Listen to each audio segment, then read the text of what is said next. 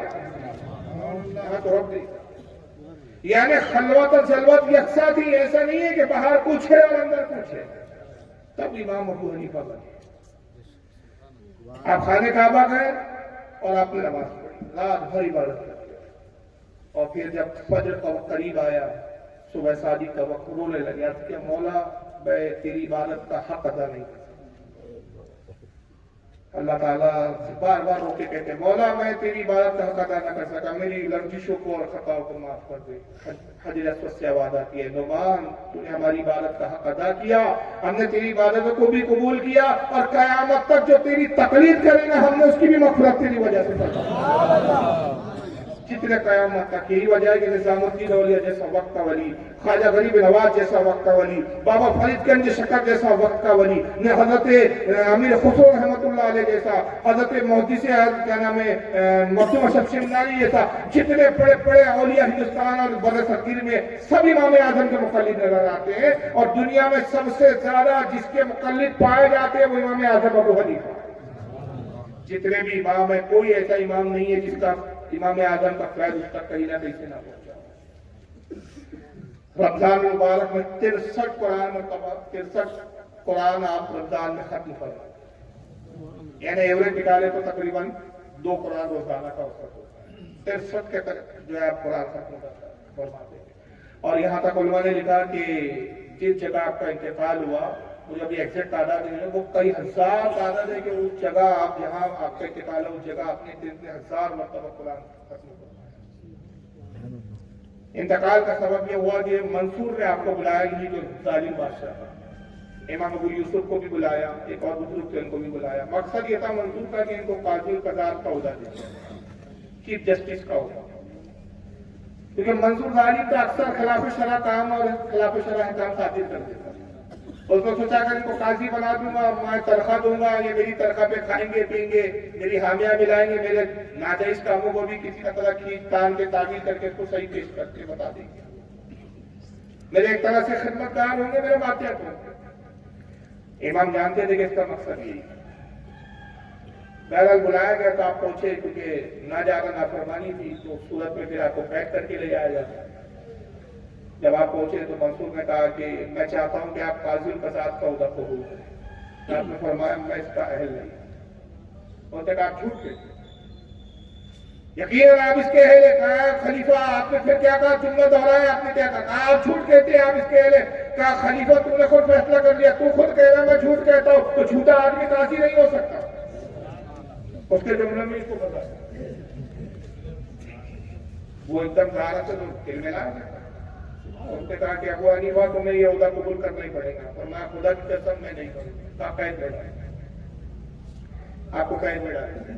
روزانہ دربار میں بلایا جاتا، پوچھتا کہ کیا تم قاضی کا عہدہ قبول کرنے کے لیے تیار ہو؟ آپ یہ فرماتے تھے۔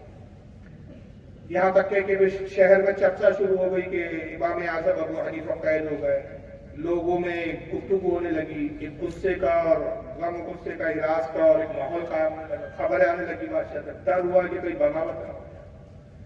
لہذا جیل خانے کے جس کمرے میں رکھا جاتا تھا ایک مٹی کا ہنڈا تھا جس میں پانی ہوتا تھا، جس سے آپ وضو بھی فرماتے تھے اور وہی پانی پیتے بھی۔ چنانچہ اس میں ہیرے کی کلی بولتے ہیں جس کو، ہیرے کو باریک پیس دیا جاتا ہے، وہ پانی میں ملا اور آپ وضو فرماتے رہے اور اسی کو پیتے رہے، مسلسل وہی پانی پینے کی بنیاد پر آپ کا حلق چیرنا شروع ہوا، کلیجہ چیر گیا اور اسی زہر کی وجہ سے آپ کا نکل گیا۔